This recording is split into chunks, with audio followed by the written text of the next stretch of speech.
Welcome to the second press conference for the fourth season of Play More. This press conference is going to be covering your questions from week 4 through week 6, and we will be doing one more of these at the end of the regular season as we are hopefully preparing for the playoffs, but it could be our send-off as we say goodbye to another Play More season. But before we can talk about the end of the season, we have some big news regarding this team, a possible team change, but I'll let the coach speak on that in a second. Before I can toss it over to the coach, I'm going to answer a question quickly. What are your thoughts on a losing or winning season as managers and as the head coach? What goes through your head after each win or loss? That's a big question, but it's a pretty good question, and I actually don't think there's much of a difference as the head coach or the manager of a team. I've been a part of Draft League since the second season of the first Draft League ever created. And I've had some very high highs and some pretty low lows. You know, I've won a championship. I've lost multiple championship games in heartbreaking fashion. I mean, I've lost multiple playoff games by a min-max roll. And by the end, it happened so many times I retired. You know, there's been a lot of devastating games. And at the end of the day, what I've really realized is a successful season, you know, it's not just, you know, winning it all or, you know, going 1-7 if you have a horrible season. It's how much fun were you able to, you know, throw out there into the world, right? Ideally, you can have fun, but the whole point of doing this is we're putting it online. We're putting it out there for you guys to enjoy. And if we can create a season that's enjoyable for you guys, that's what is most important. A 1-7 season is usually not that enjoyable, so the wins are important. They do matter, of course. You know, you can't just be the worst team in the league and, you know, retain a big fan base, of course, but I don't think it's purely measured in, you know, how many titles you get. You know, I think a 4-4 season could be even more fun than, you know, a 7-1 season. Hey, maybe 4-4, we sneak into the playoffs and get a big win, and it's super exciting. Maybe 7-1, we flame out of the playoffs, and it's super disappointing. You never know. So hopefully we can create something that's a little bit bigger than the wins or losses, but at the end of the day, you want to at least sneak your way into the playoffs to have that one do or die game. So it's not playoffs or bust, but I think playoffs are the last thing you need, the last thing to check off to really ensure that it was a successful season. For weeks 5 and 6, do you feel like you would have easily won if that paralysis/toxic chain didn't happen? For week 5, I think I 100% would have won if literally any of those like unfortunate turns just happened to go my way. I mean, it still came down to an 0-1 loss, and my opponent didn't do things to secure his win like he could have, so I had multiple outs still, and if things just went my way, I think I would have easily picked up that win. I think it was guaranteed it would have been me. Week 6, it was a little bit early in the game, but honestly, if Zenta killed Goldango there, he had nothing else for Zenta once I came back in with a healing wish. So I really felt like it would have just cleaned house. Like, it was very good into his team. It's like, even if he used his defensive brute bonnet to kind of like wear me down a bit, one, close combat really wasn't going to be doing too much. Like a fair amount, but not ridiculous. And then he gets the defense drops. And then 2, I'll be weakening it for Gyarados, and Gyarados can just win after. So I feel like it would have been very beneficial for sure. I'm not going to say easily, because I will say the coach prepped way differently than how I expected for week 6. I expected more of an offense versus offense type build, and he went very much bulky defense. So is what it is, though. It's Pokemon. Things can't go your way.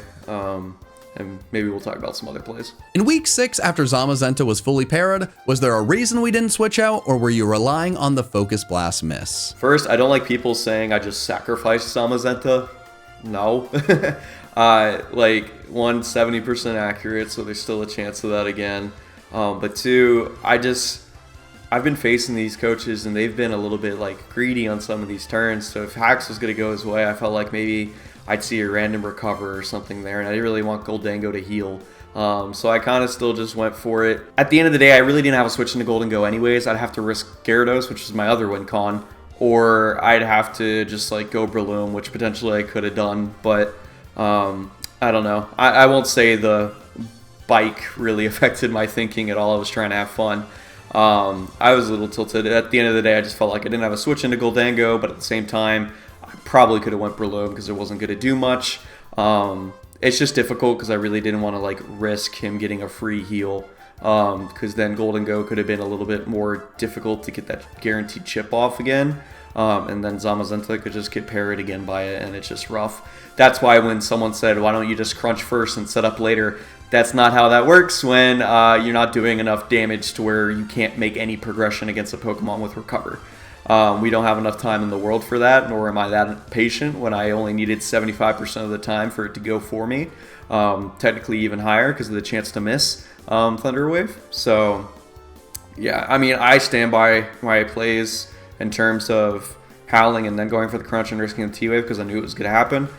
It's just, if it went my way, that para turn, it would have been easier. Is there more we could do to play safe, or is accepting some risk just necessary at this level? I mean, yeah, there is more we could technically do to play safe. I bring Covert Cloak on everything, Wide Lens on everything, and I have 100% accurate moves only.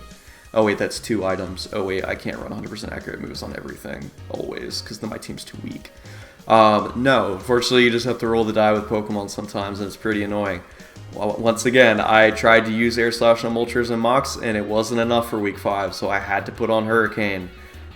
Did fine in Mox, came down to the battle, of course it's the one that matters, and it is what it is. And then I know Thunder Wave's being brought against me, and I bring Healing Wish for it, and it still doesn't matter, because I faced a greedy Focus Blast set instead of a Hex set. So at the end of the day, I'm doing what I can, and some things are just out of my control. Potentially work around it a little better, but having to prep that hard for hacks is pretty annoying. I'd rather just have a little bit more fun with this game. So why is Sandy Cheeks often our designated lead? Sandy Cheeks is often our designated lead because I really like the hazards against our opponents, and at the end of the day I can't always afford Stealth Rocks on Clefable. It would be nice to have Stealth Rocks on something else that seems pretty realistic for that, but at the end of the day I really like hazards into a lot of my opponents.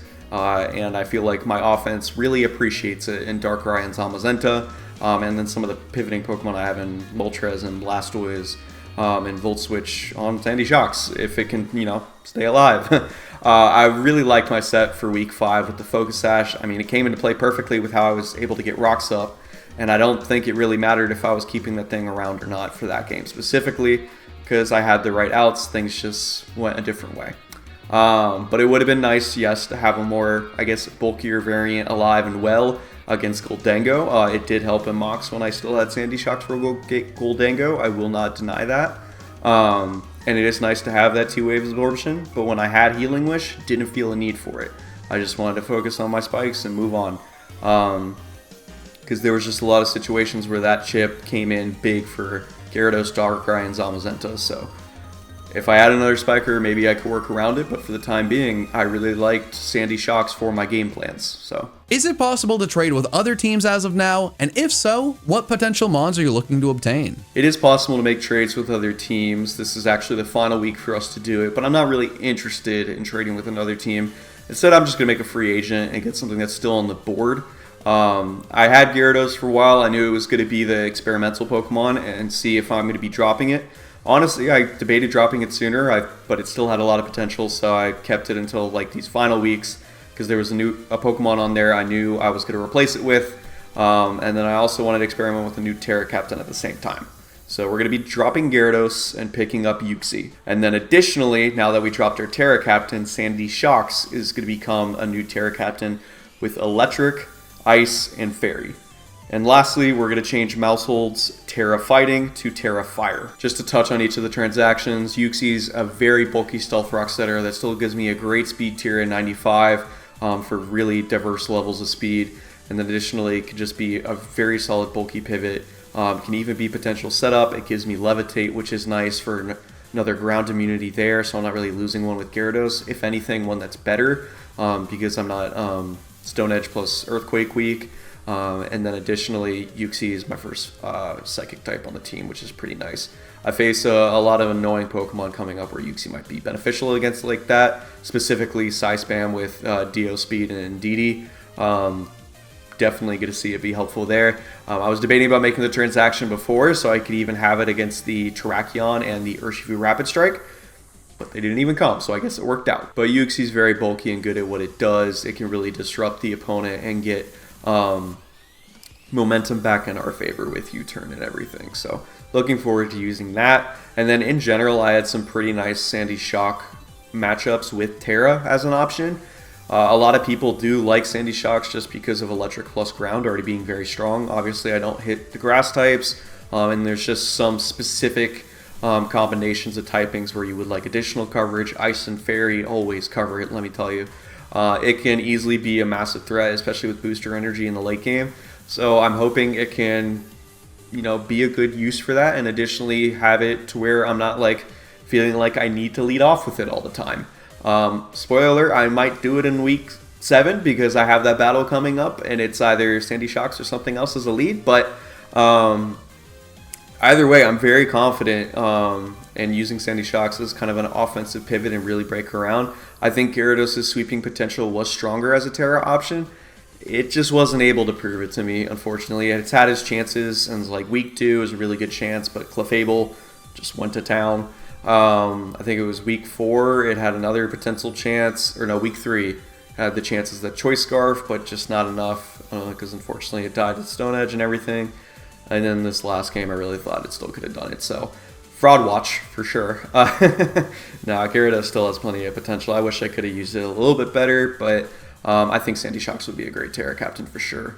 And then as for the switch on Mousehold, I'm really just not finding fighting to have any use. Plus, I can face a lot of Flame Body Pokemon in like the remainder of these weeks, and then additionally playoffs, to where I just kind of want to change it to Terra Fire just in case I have that as an option. So I feel like it's totally fair. Plus, there's a few steals such as Goldango, Corviknight, Skarmory, etc., to where it's a little bit more beneficial for me to have Terra Fire over Terra Fighting. So just some thoughts there. And now we got questions from Twitter and Blue Sky, so I'm going to be going through those. If you guys aren't familiar with Blue Sky, it's a newer social media platform for people who don't want to use Twitter as much and really push for content creation support there. So please go follow us on there. We'd appreciate it. Both links are down in the description. Who has been your favorite team member to use so far? My favorite team member to use so far is Clefable, which is kind of lame because I've used Clefable plenty of times, but that's why. I absolutely love it. It's my favorite Fairy and Draft League format, and it's just very annoying for teams to deal with. Its utility is amazing.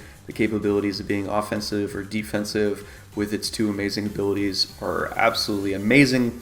But I mean, if I had to pick something new that I'm using for once, I'll probably have to go with Darkrai just because it's the current kill leader, and I feel like I'm doing alright compared to some of the mid-cry accusations.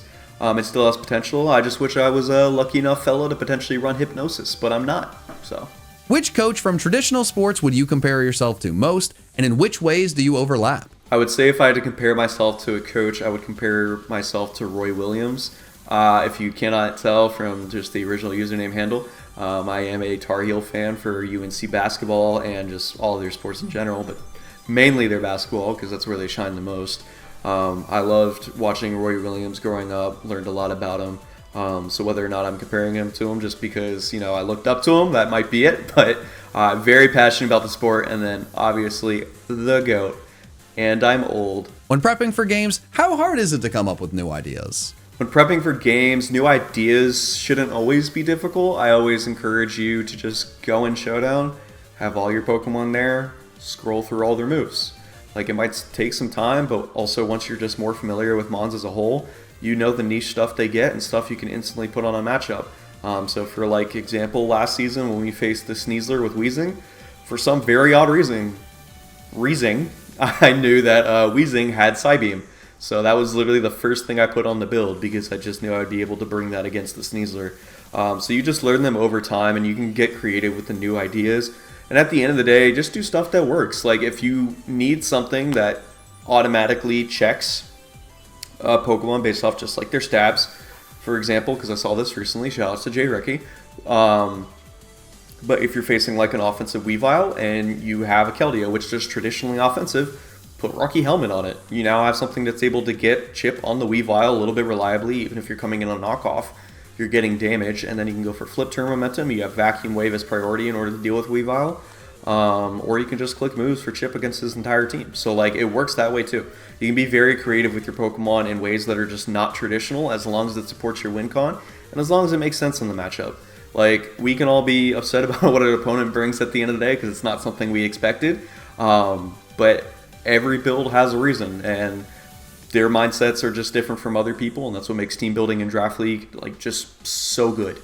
It becomes a little bit more, like tunnel visioned and easier once you get to more meta focused things in like VGC or the Smogon ladder, and that's where it really takes someone that's innovating a lot and they get the good results in order for people to start using it. But if they're not getting the results, people aren't going to care about it.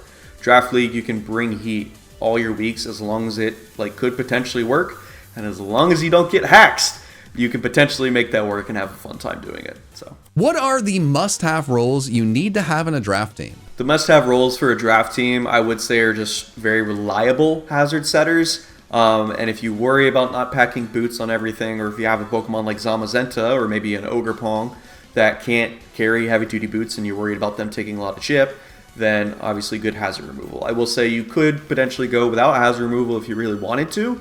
I will always suggest do not bother getting hazard removal if you're only getting like tier whatever, 4 point whatever, like Sand Slash or something of the sort, or Avalugg without Terra or anything like that. Like, that's literally just not worth it.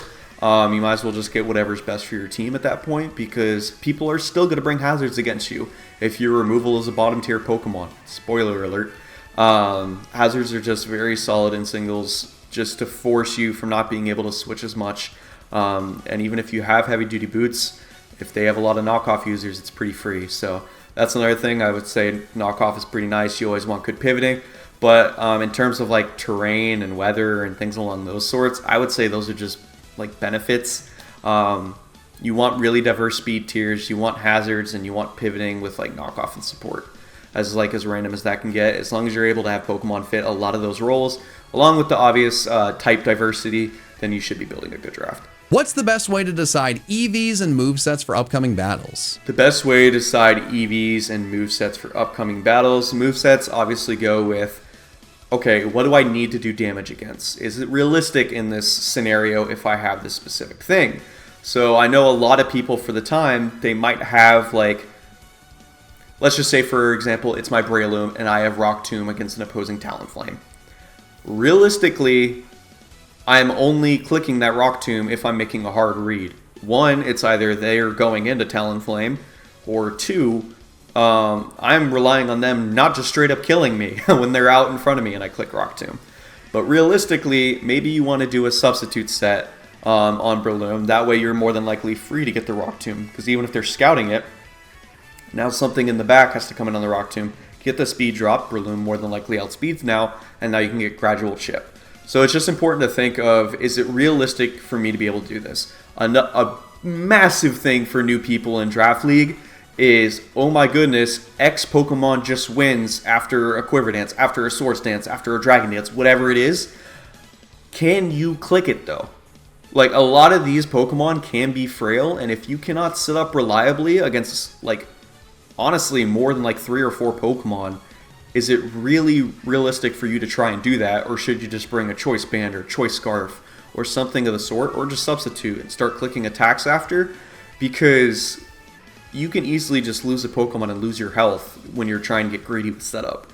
So that's really something to consider for that, is you really want to make sure it can do what you want to do and you have the necessary coverage for anything that you consider a threat in the matchup.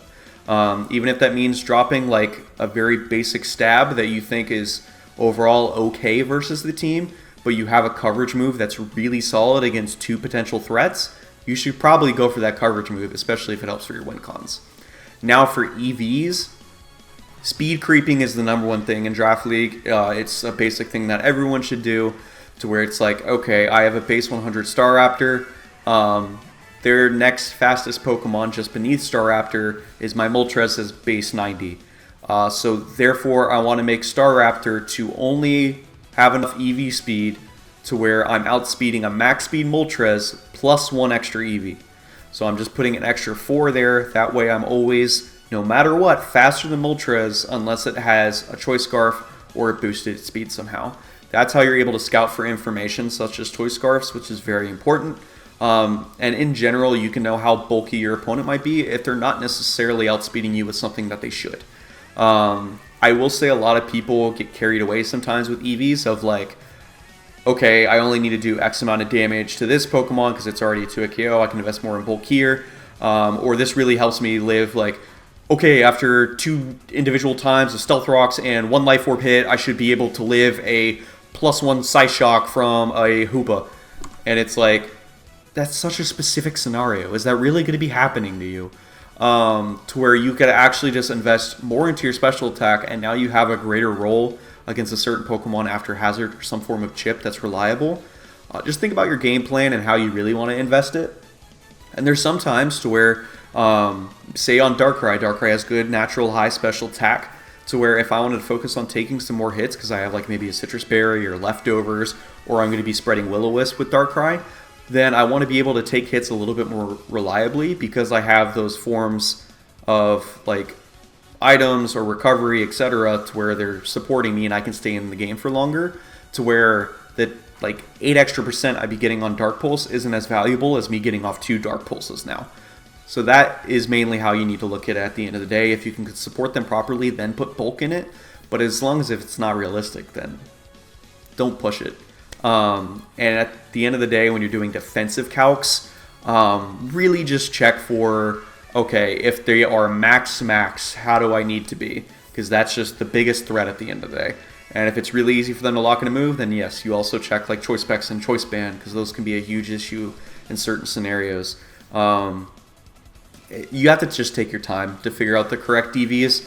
But at the end of the day, I'm always going to say, based off the Pokemon you bring, the Terra, the moves, the EVs, the items, whatever you want for your win con, whatever you think is going to help you win the game with said 1 or 2 Pokemon, do that, build around them correctly. You're going to do a lot better than just bringing 6 checks, whether offensive or defensive, to their entire team.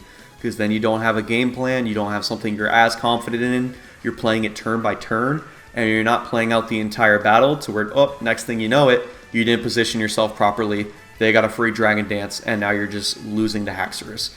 Because you didn't properly pivot in with a U-turn and then get like your Choice Scarf Frostlass in or something like that. So it's really important just to focus on your win con.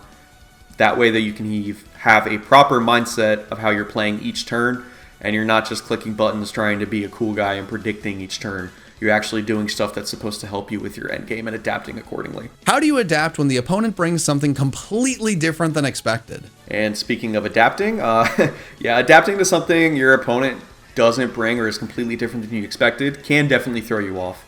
In general, if you are that opponent, or if that is your strategy specifically for a battle, I always suggest leading off with that Pokemon or using them as an early game threat, because more than likely you're able to pull it off and get them tilted at the beginning than you are of not having everything go your way towards the end game, of needing all specific criteria met for like this random, I know it doesn't exist, I'm just gonna say it, like Agility Steelix in order to win. Or Rock Polish Steelix, there, it's actually a thing. And then people aren't expecting it. Now, because you had webs up and it's, you know, +2 speed, you're gonna be able to outspeed and kill stuff because of your sheer force boost as well. Like, it's easier at the end of the day to put them on tilt and surprise them and confuse them a bit if you lead off with that Pokemon. Now, adapting to it on the other end, which is mainly your question, I mean, it can be difficult. Don't let it overwhelm you. If anything, you just have more information. That's how you should always look at it on the positive side of things when it comes to these battles, is the more information you can get, the more than likely you're going to win the battle, because you're able to make the proper plays and the proper predictions if necessary. Don't over-predict. Just do things to put yourself in that proper position for the end game for you to be able to pick up the win with however many Pokemon remaining, whatever specific move, whatever it might be. You just have to play it smart and take the information with what you can get. And sometimes if you get swept by something you completely don't expect, like a Belly Drum, Slack Off, Drain Punch, Galar Slowking with Quick Draw, you know, there's nothing you can do about it. So, yeah. Coach, what's your favorite Draft League Pokemon of all time? My favorite Draft League Pokemon of all time is probably... Honestly, Clefable's really up there now. But more than likely, I'm going to say what I'm known for in Draft League. It's between 2 Pokemon. I'll just share both because it is a pretty close tie. Milotic and Mega Charizard X. I had very strong results with Mega Charizard X. My first championship with it, I used it a lot. A lot of the times it was my kill leader. And then in terms of my Milotic, I always liked it as the bulky water, always a very reliable bulky water. Not as big as a fan about it having Toxic, unfortunately, now. But I also, the first time I ever used it, which I think was my second Draft League season ever, my Milotic, I believe, had like 25 kills that season. Ridiculous. I was just able to bring bulky variants, or sometimes I did bring offensive competitive. But most of the time, Toxic, Haze, Recover, I just beat my opponents that way because they didn't respect my Milotic, and it was so bulky that I was able to beat their team with it. So I really love my Milotic, and it's one of my all-time favorite Pokemon because of Draft. Can you explain in a little more detail how the mock battles work? Who are you battling and who decides their teams? Yeah, the mock battles are pretty self-explanatory. I just have a group of people in what I call my front office, which I post the matchup each week. They give me a little thoughts, but most of the time I build with what I'm comfortable with. And then what I ask of them is to build as the opponent. And then we just go on Showdown, and we go into our own hidden rooms and everything. And then it's my team against their team, just as if I was already logging onto Wi-Fi and facing my opponent. And then I just see how my team's doing against it, see what the threats are. I get to see what they actually think is a viable bring into the matchup compared to what I thought. At the end of the day, it's all about getting more eyes on the matchup because it's very easy to be tunnel visioned. And especially when you have like very strong opinions on Pokemon like me, it is good just to get the extra help and insight, and I really appreciate everyone in my front office for doing that. I know I could be a little bit harsh sometimes on how certain things that they bring, because I want to be able to try my best and do some things, but if I think it's ridiculous, at the end of the day, my opponent can still bring it. It's happened a few times this season where I'm like, dude, there's no way they're going to bring that, and they did bring it. So, yeah, it's easily to be like, just call you out that way, but they do provide me with a lot of help, and there are plenty of times to where because they showed me something, I made a change and it won me games. So it's very big in that aspect, but there's also times where I can overthink things, and then that can get into my head. But at the end of the day, mocks are very good for making sure your team feels 100%. How do you balance your personal life with mocks, team building, and scheduling all of the other aspects of draft? My personal life definitely gets taken over a bit during the Playmore seasons, which is fine. I enjoy it. I really love team building. I love the battling. I love doing stuff for you guys content-wise. I have a great time. Draft League's always been like that for people. Some people get very busy because of it, and they have plenty of stuff to do with their lives. But at the end of the day, you got to put some time aside to, at the very least, battle, and then scrap together a team in 10 minutes if you need to. But I like to put plenty of time in a few days in advance to the battle to make sure I'm team building properly. I'm getting my mocks with people and spending time doing that.